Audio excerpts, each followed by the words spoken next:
All right, everybody, we are back for part two of the Ohio Constitution lecture set here. Um, so this time we're going to be talking about amendments, criticism, and how it's changed over time. So we're going to start with amendments and changes here. So how do we propose amendments? Well, the 50 states use any and all of the following four ways to propose an amendment. The state legislature, so in Ohio, that's the General Assembly, can propose an amendment. 17 states require a majority, which remember is greater than 50%, not the most, but greater than 50%.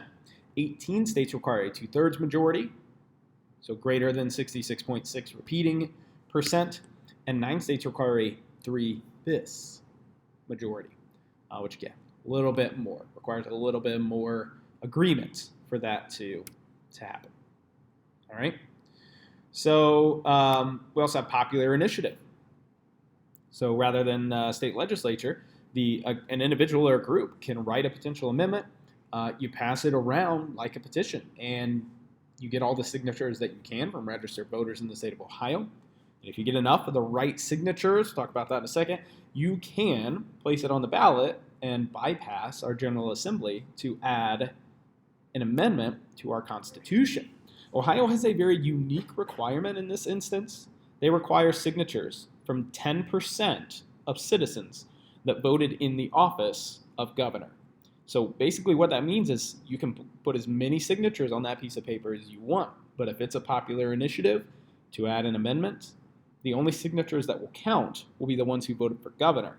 And there needs to be at least 10% of the total population of people that did vote for the governor on that piece of paper for it to count. It is very specific. I know. It's very weird, but it's Ohio. What do you expect?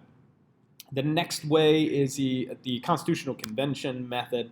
So a gathering of citizens can be elected by popular vote to consider changing or replacing the Constitution. Now, I believe 2020 is a constitutional year. And what I mean by that is I believe, again, you'll have to fact check me while you're watching this video, but I believe that every 20 years, the Ohio Constitution requires that the state legislature ask the citizens whether they would like a convention or not. If there is a greater than 50% vote to do that, the Constitutional Convention would be held, citizens would gather that were elected by popular vote, and they would decide how to change or replace entirely the Ohio Constitution. Now, this has happened a few times, and we've made a few changes, but we're going to talk about that in a little bit. Last but not least is a constitutional commission. So what can happen is we could have a group of experts appointed to study our current state constitution and recommend changes based on what other states are doing or what our goals are as a citizenry or via the state legislature. So Ohio uses the first three methods. We could use the fourth method, but we never have. So it's sort of moot in that aspect. So Ohio does require a majority there for the state legislature method. Obviously, they have a very specific requirement for that popular initiative, and the Constitutional Convention is asked for every 20 years. Again, if I'm correct, but I believe that I am. So continuing on, ratification. So when you propose an amendment, it doesn't automatically mean that it is in place. You have to ratify it. People have to agree to it.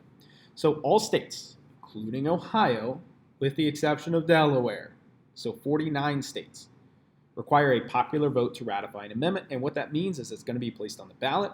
All the citizens of Ohio go and show up, hopefully.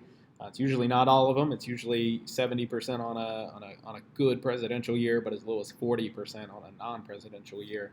A voter turnout come and a 50%, greater than 50% of the citizens say this is a good idea, then it gets ratified, and it happens. Okay.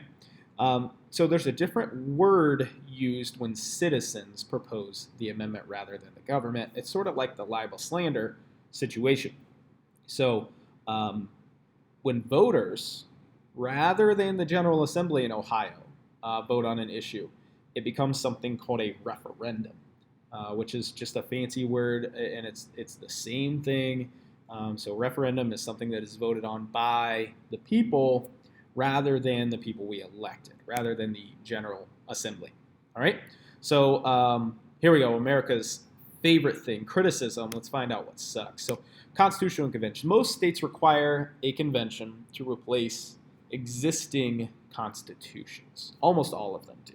Ohio does. If we want to replace the Constitution, we do have to have the convention, which is why we're asked every 20 years if we would like to do so. Some have that special commission we talked about. But every state requires the legislature to call the convention and the people to vote on the approval. So in Ohio, we require the legislature to call that convention every 20 years. I'm almost positive this is true. And the people get to vote on, yes, we should, or no, we should not have a convention to replace our Constitution. Our current Constitution was originally proposed in 1851 with some minor changes in 1910s, around 1910 to 1912. So other than that, our Constitution remains largely unchanged from 1851. However, we did have the original Constitution of 1802/3 when we became a state that gave far, far too much power to the legislative branch, so we made a change in 1851, which is pretty much the structure of our Constitution today, the Ohio Constitution of 1851. So as long as the people agree an election is held, and we pick delegates, a lot like the Electoral College system, and those people will go on our behalf to the convention to write the new Constitution, and it will function, again, the election process very similar to the Electoral College. Those people will decide, and once convened, then it goes back to us, the population, the voters, to ratify anything the delegates decide.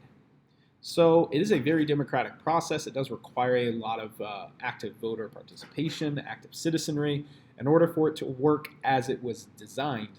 But it does give the people the power on this piece to say yes or no, or that we don't want it or we do want it.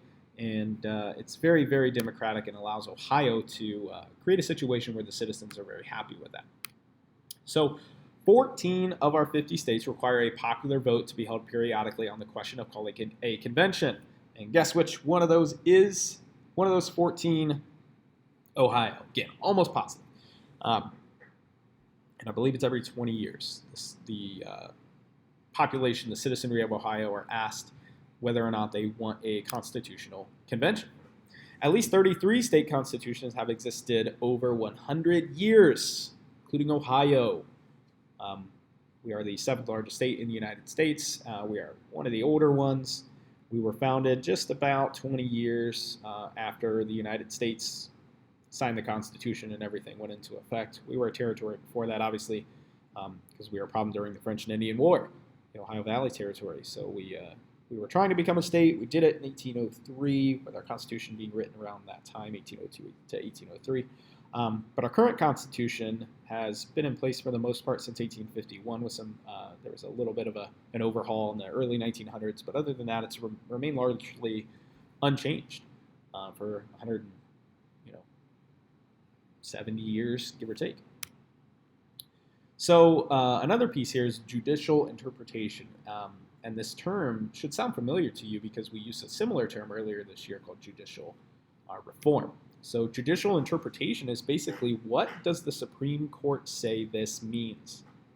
So since the late 1980s, modification of Ohio's Constitution in general, but pretty much every state's Constitution, have declined. People aren't actually making formal changes to their Constitution. They're not writing down words and having votes. Rather, their judicial branch is interpreting existing language to cover certain things. And again, I keep coming back to this, but it goes back to the Obergefell in 2015 at the federal level, where the United States Supreme Court ruled that same-sex marriage was a protected right under the equal citizen piece of the 14th Amendment. That's what's happened here in Ohio. All of those sort of things have been ruled as part of the existing Constitution rather than proposing a new piece of the amendment. So judicial review has become crucial, has become such an important means of constitutional change now, because we are interpreting existing language to cover protections rather than passing new language. So to put it in a way, the interpretation of our Constitution has changed from that of a very literal interpretation to an insinuated interpretation, where certain pieces while they may say one thing, we are interpreting them to mean many things. And this is just the way that state constitutions have gone in the last 40 years. So that's it for me for the Ohio Constitution piece, and this is the end of the Ohio Constitution here.